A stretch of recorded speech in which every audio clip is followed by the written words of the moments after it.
What would you do if someone took 3 years of your work, put their name on it, got promoted for it, and then moved you into a basement room to audit paperwork, hoping you'd quietly disappear?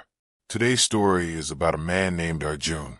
He was a financial analyst, hard-working, honest, the kind of person who stayed late, not because anyone asked him to, but because he genuinely cared about the quality of what he built. For 3 years, he gave everything to his company. And for 3 years, the right people kept not noticing, until one man did. The wrong man. His name was Rahul, new division head. Charming, brilliant in meetings, exactly the kind of person senior management loves to promote. He noticed Arjun's talent immediately. He got close to him. He asked questions. He earned his trust. And then, quietly and deliberately, he took the most important project of Arjun's career, 11 months of original work, put his own name on every page, presented it to the company board, and used it to get himself promoted to director. When Arjun confronted him, Rahul called his work raw material. He said what he had done was authorship. He shook Arjun's hand and told him he needed to understand how the industry works. 3 days later, Arjun was reassigned to compliance audit support, a dead-end room on the 4th floor, filing invoices, invisible to everyone who mattered. But here is what Rahul never considered. He had moved a meticulous, methodical, deeply patient man into the one department that had access to the company's entire financial archive. He had made him invisible. And invisible people, it turns out, can look at things for a very long time without anyone noticing.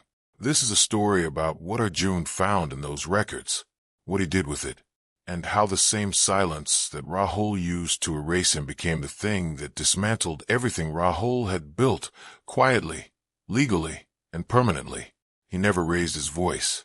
He never made a single threat. He just waited and documented everything. This is the story of the quietest revenge you will ever hear. I want you to picture something before the story starts.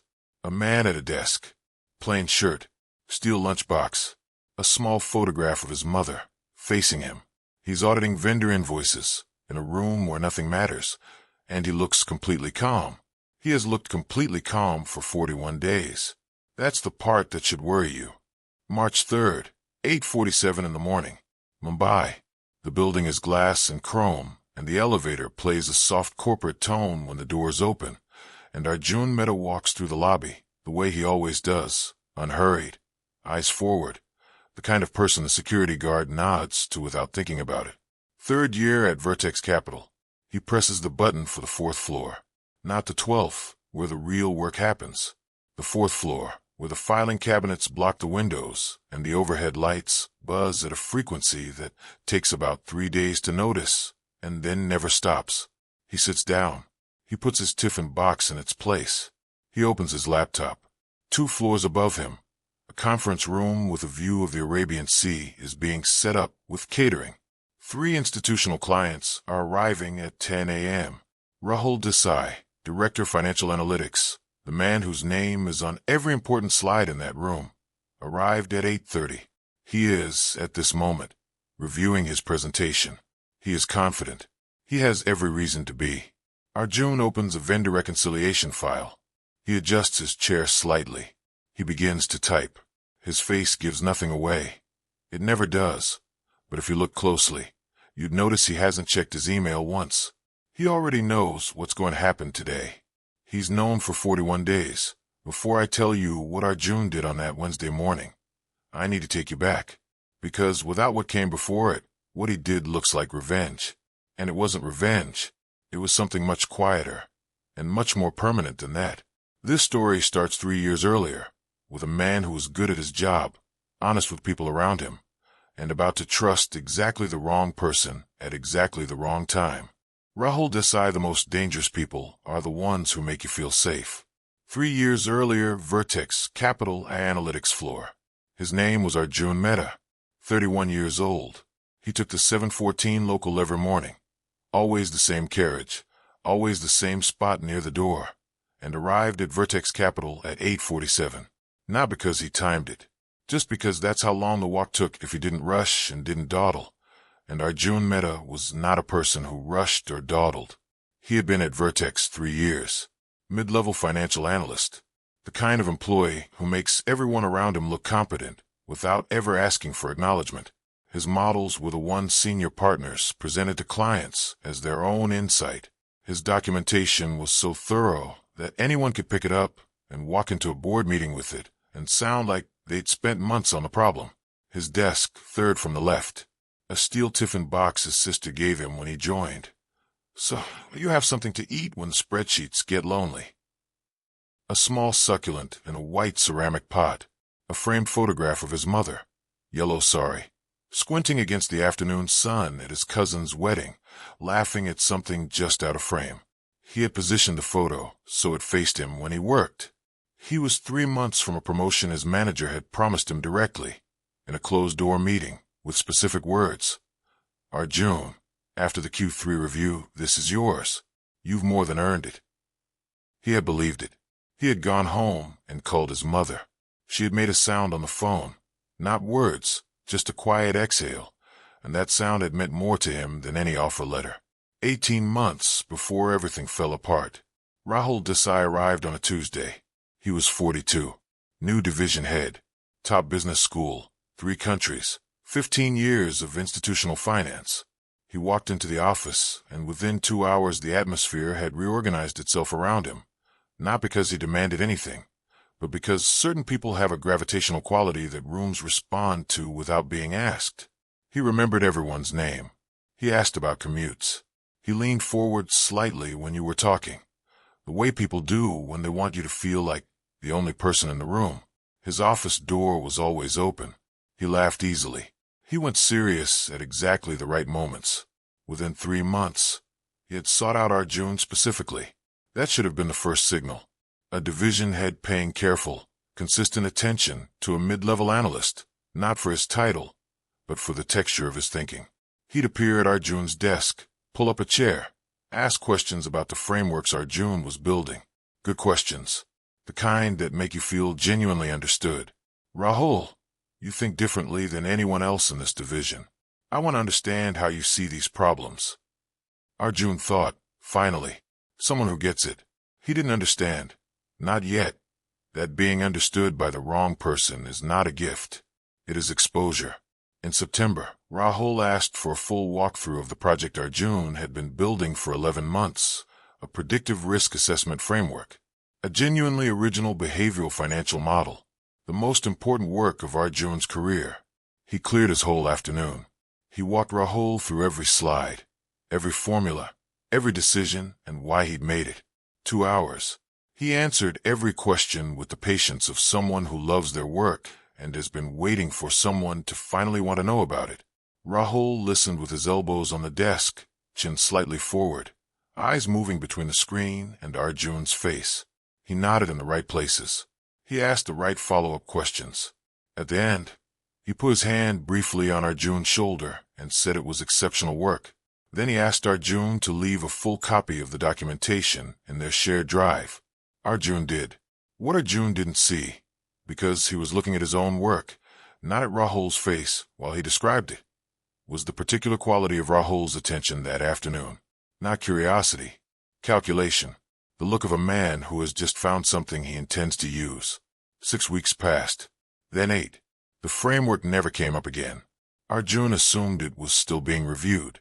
He kept working. He trusted the process. On a Tuesday morning in November, he opened an all-staff email from the CEO's office and found out exactly what had happened to his work while he wasn't watching. The email. He read it twice. Then he got up and walked to the bathroom. November 9:15 a.m., analytics floor. The notification appeared while he was mid-sentence in a quarterly variance report. He opened it out of habit, the way you open any all-staff email, half attention, expecting nothing personal. He read the first line. Then he stopped typing. He read the whole thing.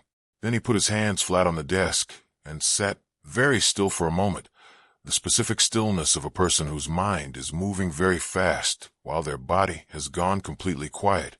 We are pleased to announce the promotion of Rahul Desai to Director of Financial Analytics in recognition of his exceptional contribution to Vertex Capital's Q3 performance and the development of our flagship predictive risk assessment framework.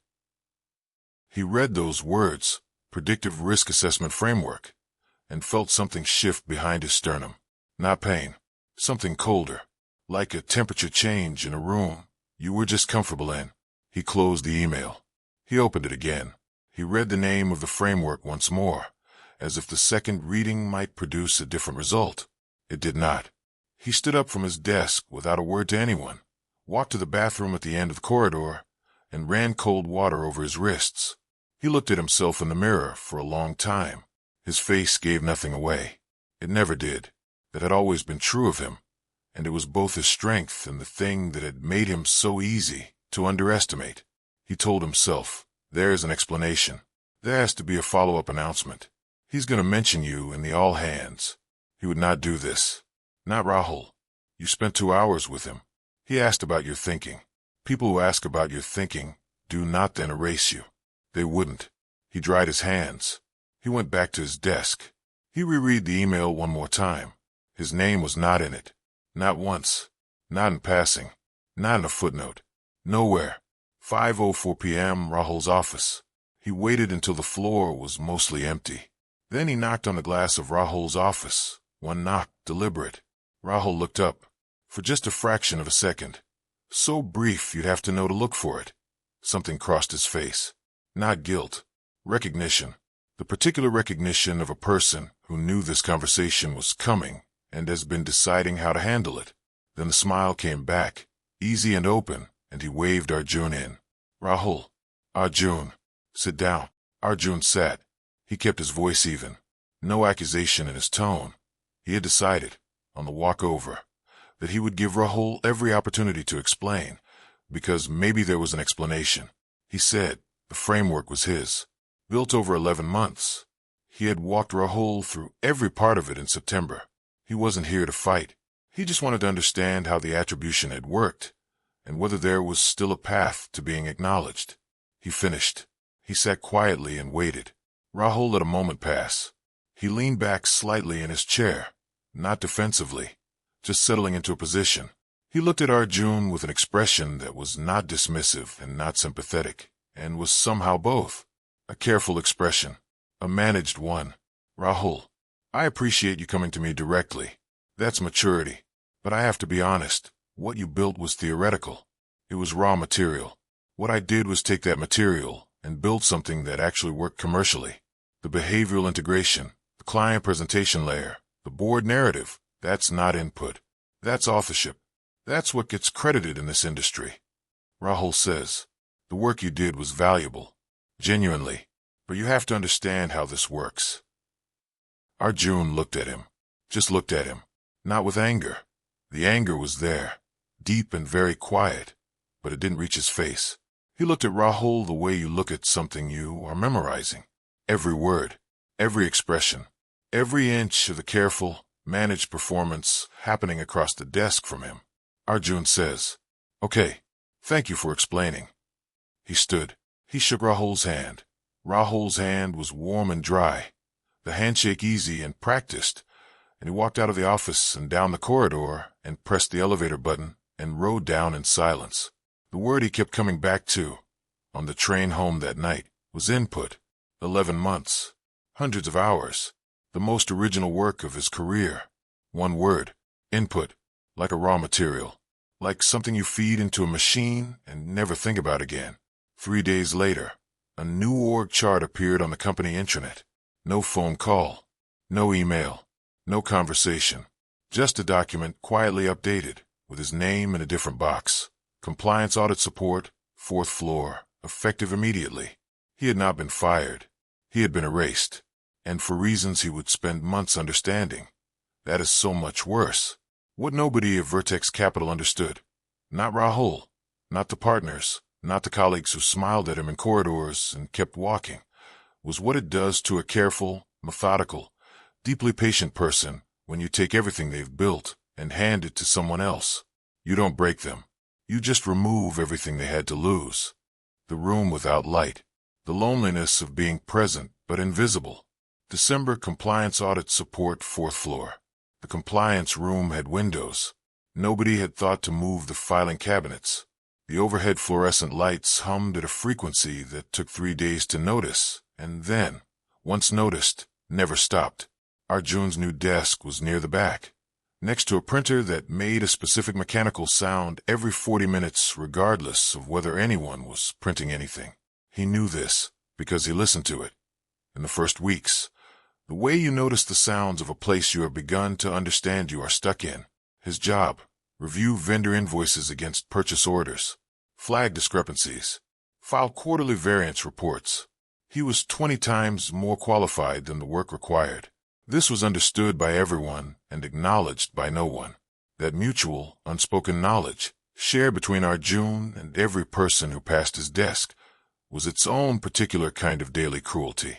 He started eating lunch on the fire escape, not because he had to, because he couldn't sit in the canteen anymore and watch people who had known him for 3 years choose, day after day, not to sit near him. The fire escape had a view of a parking lot, and in the distance, the edge of the Thane Creek going gray in the winter light. He ate there alone every day, in the particular quiet of a person who has decided not to perform being okay.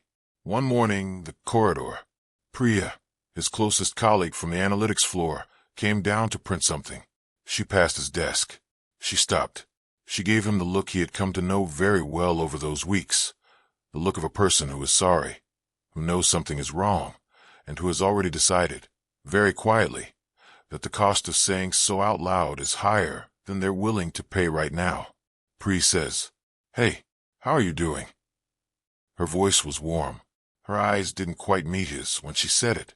Arjun says, "I'm fine. Busy." She nodded.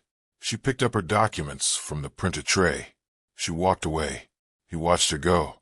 He turned back to his screen. He thought, she knows, and she is not going to say anything. And he found that he wasn't even angry about it, which was perhaps the most depressing part. He understood it. Saying something would mean taking a side. Taking a side would mean risking the thing Rahul had done to him happening to her. He wouldn't have asked that of anyone. He just would have liked once for someone to ask him how he was doing and actually wait for the answer. Sunday, 6 p.m. every week. His mother called every Sunday at 6. He was always home. He always picked up. She would ask about work. He would say it was fine, just a new project. A bit routine, but that was okay. Sometimes routine is what you need. She listened to this for 3 Sundays. On the 4th Sunday, she stopped asking about work entirely. He knew that meant she understood. He didn't know whether that made it better or worse. Both, probably. Diwali Nashik. He took the train home for the holiday. She made his favorite food without asking. The slow dal that takes 4 hours, Puran Pali. The sabudana khichdi that she always made too much of and sent back with him in a container. She didn't fuss. She didn't ask questions. She just fed him and let him exist in the warmth of the flat for 4 days without having to perform being okay for anyone. On the last evening, he sat on the balcony. The city lights of Nashik spread out toward the hills, yellow street lights, apartment windows, a Diwali rocket going up somewhere in the distance and bursting into nothing. She came and sat beside him. She put her hand over his. She didn't say anything. Just that. Her hand over his for a moment. He didn't cry. He hadn't cried in months. He'd moved past the place where things make you cry, into the place where they make you very quiet, and that, he had come to understand, is actually further down. He looked at the lights for a long time. Then, slowly, quietly, something in his chest that had been clenched for weeks began to unknot itself, not into relief, but into resolve. The specific resolve of a person who has finally stopped waiting to be saved and started thinking about what they actually have. What he had was this: a memory like a trap, meticulous documentation habits, legitimate access to the company's full financial archive, and 41 days of patience he hadn't yet used. He took the early train back to Mumbai the next morning. He went back to his desk in the room without light. He filed his reports on time. He said good morning to people who half said it back. He was, to all appearances, a man who had accepted a situation and was getting on with it. Under the surface, very quietly, he had begun to look. The number that didn't fit. He wasn't supposed to find it, but he was exactly the right person to. January 22nd, 2:38 p.m. Compliance room. It was a Tuesday afternoon. The printer made its mechanical sound. The fluorescent light buzzed. Arjun was deep in a billing reconciliation for a vendor contract when he found a number that didn't add up. Small discrepancy. About 3% above the contracted service fee for one of Vertex Capital's major institutional clients. In absolute terms, under 1 lakh rupees on a multi-crore contract. The kind of thing you write off as a rounding error and move on from. He didn't move on. He stared at the number for a moment. He pulled the original client contract. He read the relevant clause twice. He looked back at the billing record. He opened a new tab at his private spreadsheet and wrote down the date, the amount, the contract reference, and a single word in the notes column. Check. He kept going. 2 days later, on a Thursday, he found another one. Different client, different billing cycle, similar structure. A small precise excess, positioned just above the threshold that triggers client review and just below the threshold that triggers internal audit flags. Not in that corridor by accident. He closed the document. He leaned back in his chair. He looked at the ceiling. The fluorescent light buzzed. He thought, this is probably nothing. Billing errors happen. Finance departments are messy. Don't read patterns into things that might not have patterns. Then he thought, verify first. Decide what you're looking at after. The following 3 weeks, a home kitchen table, 6 a.m. He built the spreadsheet at home. Early mornings before work, weekend afternoons, the kitchen table with black coffee and the radio on low. He pulled 14 months of billing records, every client, every cycle, every line item, and cross-referenced each against the original contracted rates. When he wasn't certain about a document's meaning, he went back to the source contract and read the exact clause. The kitchen smelled of his neighbor's morning cooking drifting through the walls. The city was quiet at 6 a.m. He worked in the particular stillness of a person who has found something to concentrate on and is holding it very carefully. It took 3 weeks. He did not rush. When he was done, he closed the laptop. He sat in the dark kitchen without turning a light on. He stayed that way for a while. 3 institutional clients. 14 months of billing history. The discrepancies were not scattered. They were consistent, structurally identical, and every single one of them had begun within 6 weeks of Rahul Desai's appointment as division head. A discretionary account, listed under Client Relationship Management Expenses, opened with Rahul's authorization, was receiving the surplus amounts. Every month. Quietly. Invisibly. To anyone not specifically looking for it. Total, 2.3 Indian rupees crore. Across 14 months. 3 clients who had never noticed. He looked at that number for a long time. He felt no excitement, no triumph. Just the very particular sensation of something you have been half aware of for months suddenly becoming specific and real and written down in numbers you can point to. He encrypted the spreadsheet. He made 3 copies. One on a physical drive stored at home behind his mother's recipe books. One in a separate cloud account under a different email address. One printed, placed in a plain manila envelope, sealed. Then he went to bed. He slept soundly for the first time in months. Not because the pain was gone, because it had somewhere to go. He had not decided yet exactly what to do, but he had decided, very clearly, on one thing. Whatever he did would be clean. No confrontation. No accusations, no emotion anywhere in it, just documentation, delivered through the correct channels, to the right people, at the right moment. He would not give anyone a reason to dismiss it as personal grievance. He would not give Rahul a target to defend against. He would make it so that the facts could speak entirely on their own, and then he would get out of the way and let them. 3 moves. He didn't want drama. He wanted it to be airtight. Over the next 6 weeks, working quietly and without urgency, Arjun built 3 mechanisms, each one independent, each one sufficient on its own. All 3 pointed at the same man from different directions, time to converge on the same Wednesday morning. He told no one. He showed nothing in his face at work. He filed his compliance reports on time. He said good morning. He ate his lunch on the fire escape. He was invisible. He had been invisible for months. He had learned, finally, to use it. The first move, the regulator. SEBI, India's securities regulator, has a formal whistleblower portal. A complaint filed through it creates a mandatory audit trail the company cannot suppress or manage away. The regulator opens its own inquiry independently. The company cannot make it disappear by resolving things internally. Arjun drafted the disclosure form over 10 days. He wrote it the way he wrote all his best work, in the precise, unemotional language of documentation. Dates, amounts, account codes, contract clauses, billing reference numbers.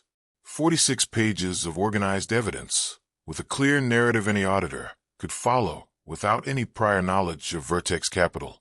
He removed every sentence that contained an interpretation. Facts only. Let the facts carry whatever weight they needed to carry, without him needing to push. He filed it from a cafe 2 streets from his flat, on their Wi-Fi, on a Tuesday evening. He ordered masala chai. He drank it slowly, while the upload completed. He paid in cash. He walked home in the dark, hands in his jacket pockets, the street noise of the city around him, thinking about nothing in particular. The regulatory clock started at 8:53 p.m.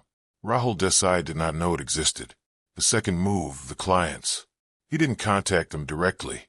That would have been traceable and legally complicated. Instead, from an anonymous email address completely disconnected from his name or his devices, he sent a single professional note to the legal department of each affected client. Brief, neutral in tone. It said, in effect, "You may wish to review your billing records against your original contract terms for the past 14 months. We believe you will find material discrepancies that warrant your attention." Each email included a redacted version of his analysis, enough to be immediately credible to any competent legal team, structured so they could verify it independently in about a week. He sent them on a Thursday evening, 13 days before Rahul's quarterly client review. The third move, the journalist. 6 months earlier, back when everything was still raw, he had read a piece in a national financial publication about fee transparency issues in Indian consulting. Careful, specific reporting, the kind that requires someone on the inside. He had sent the journalist a 3-line email. "I read your piece. I may have relevant information for a follow-up. My identity would need to remain protected." Her name was Meera Srinivasan. She had replied in 4 hours.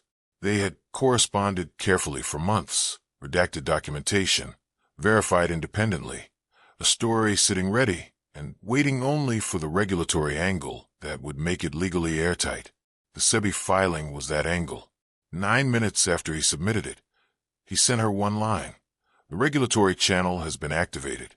Your timing is approximately 2 to 3 weeks from now." She replied, "Understood. I'm ready."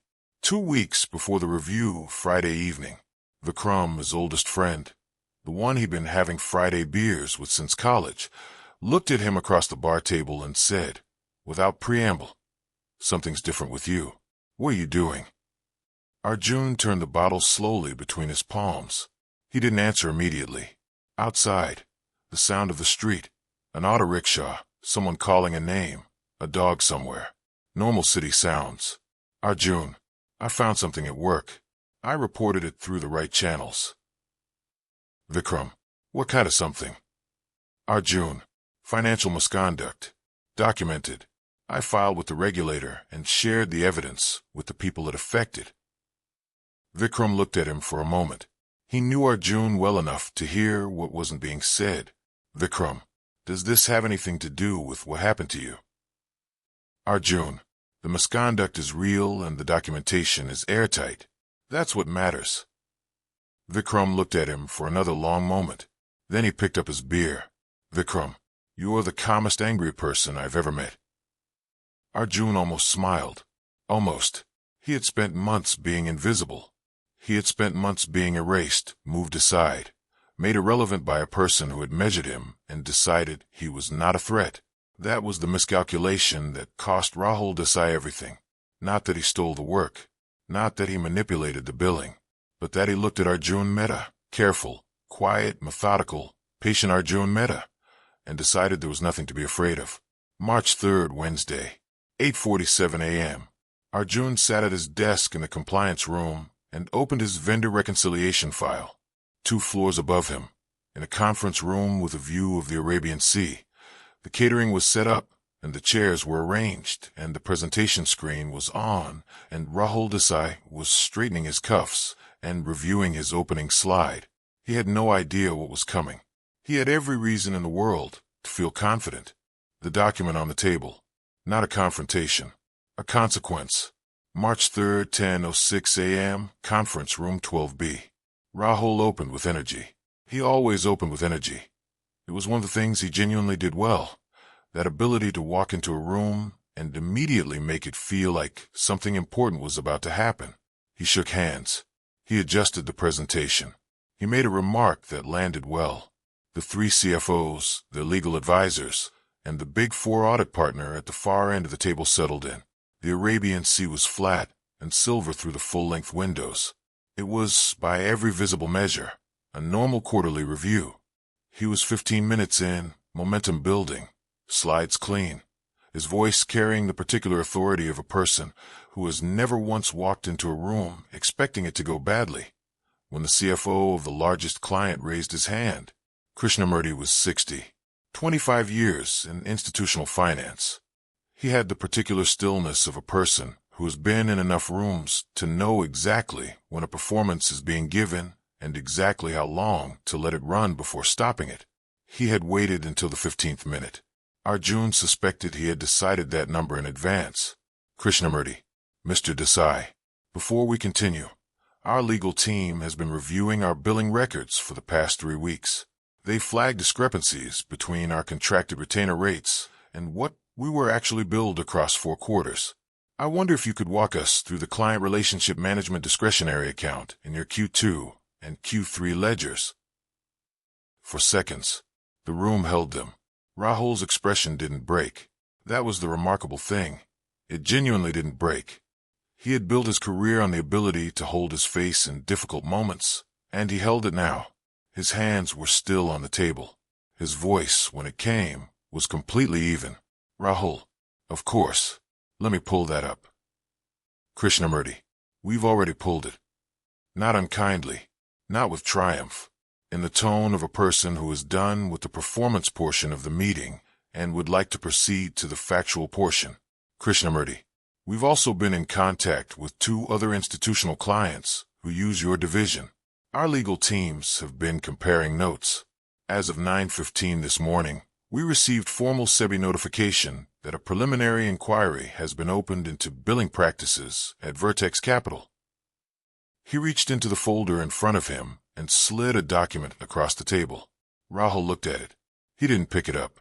He looked at it the way a person looks at something they already know is real, but are giving themselves one more second of not having touched it yet. Krishnamurti, we are not here today for the quarterly review.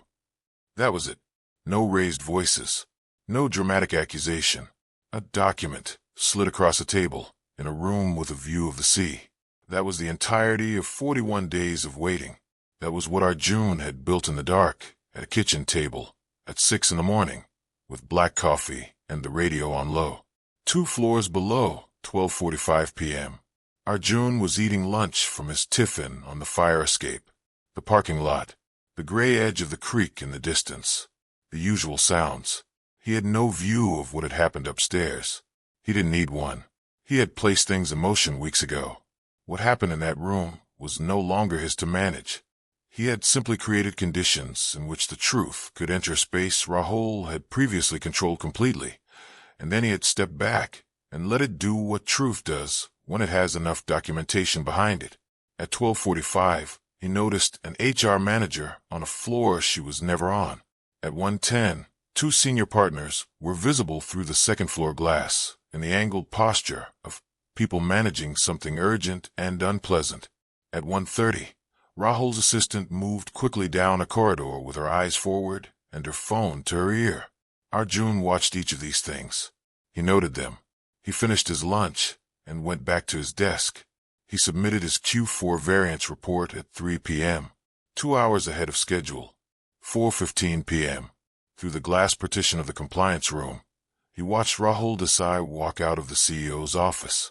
He had walked in that morning in a pressed navy suit, with the energy of a man at the top of his game. He walked out in the same suit, same clothes, same shoes, same everything, and it was all completely wrong. The jaw set, the eyes slightly unfocused, the walk of a man who is moving on muscle memory, because the part of the brain that usually runs things is busy trying to process the full shape of what has just happened to him. Arjun watched this through the glass. He did not feel triumph.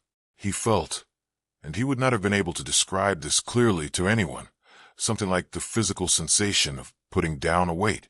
Not relief, not satisfaction, just the absence of something that had been there for a very long time. Meera Srinivasan's piece ran Thursday morning. Sourced, verified, airtight. By Friday, it had spread through financial industry networks. By the following Wednesday, Rahul Desai had resigned. No official statement. There rarely is. The SEBI inquiry proceeded. The civil recovery process began. These things are slow. They don't have dramatic endings. But they are real, and they are documented, and they do not disappear. April CEO's office. Vikas Malhotra, founder, 61. The man who had built Vertex Capital from 3 people in a shared office, called Arjun himself, not through an assistant. He called. The meeting lasted 40 minutes. Vikas asked direct questions. Arjun gave direct answers. At the end, Vikas sat back and looked at him for a moment. Vikas, I owe you an apology. From this company, and from me personally. I approved the reassignment without asking the questions I should have asked. That's on me. Arjun said nothing. He let it sit in the room. He didn't deflect it or soften it, or make it easier for Vikas to move past. He simply let it be what it was. True and overdue. And not enough, but something. Vikas, I'd like you to come back. Senior level. I won't pretend it's purely altruistic. We need you. But beyond the current situation, the work you built, and the way you handled what was done to you, that is the kind of person this company needs. Not temporarily. Arjun, I need 2 days. Vikas, take 2 days. He called back the next morning.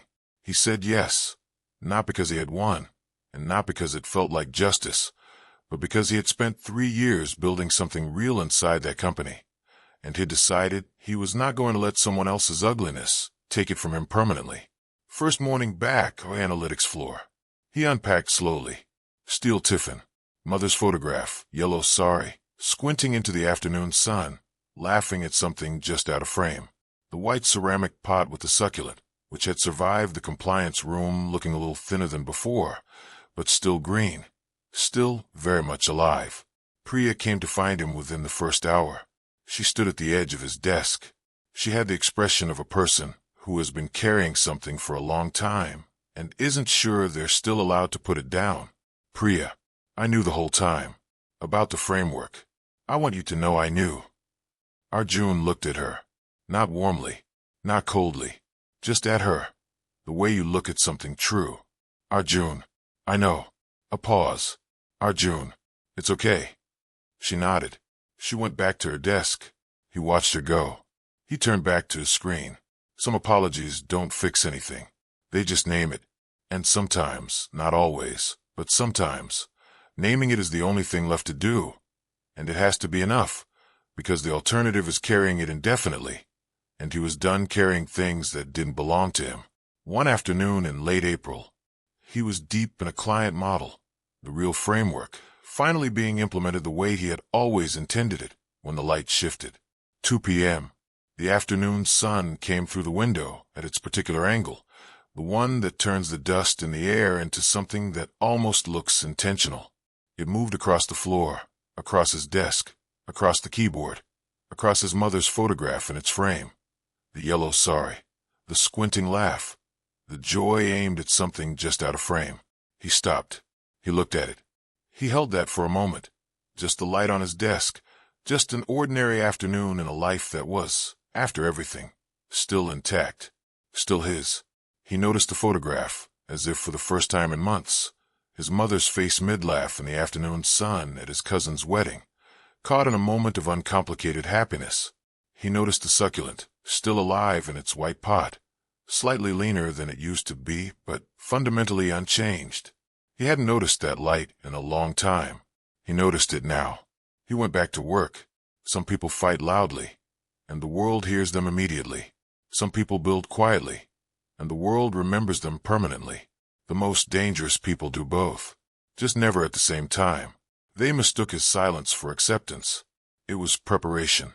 And that is the story of Arjun Mehta, a man who was robbed of his work, moved out of sight, and treated like he didn't matter by someone who was very good at making himself look important using other people's effort.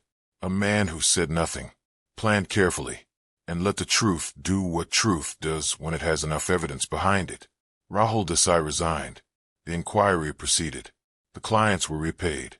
And Arjun went back to his desk, the same photograph of his mother, the same small succulent in its white ceramic pot, and got back to doing what he had always done, his work, quietly, without needing anyone else to narrate it. I think what stays with me about this story, and maybe what stays with you too, is not the revenge itself. It's the patience, the decision to stop waiting for someone else to make it right, and to simply use what you already had, in the way only you could use it. That's not a special skill. That's available to anyone willing to be still long enough to see clearly. If this story hit you somewhere real, if you've ever had your work taken, your name erased, your effort credited to someone else, I want you to know that the feeling you have about that is correct. It is not small. It is not something you should just get over. And it does not mean you are powerless. It means someone underestimated you, which, as Arjun showed us, is their problem far more than yours. Thank you so much for watching. If this story meant something to you, a like, comment, or a share means more than you know. It helps these stories reach the people who need them most. If you're new here, welcome. Every story on this channel is written to feel real, because the emotions in them are real. Subscribe so you don't miss the next one. Drop a comment below. Have you ever been in a situation like Arjun's? What did you do? I read every single one. Until next time, stay quiet, stay patient, and keep building. Thumbs up, like, bell, subscribe, speech balloon, comment, up right arrow, share.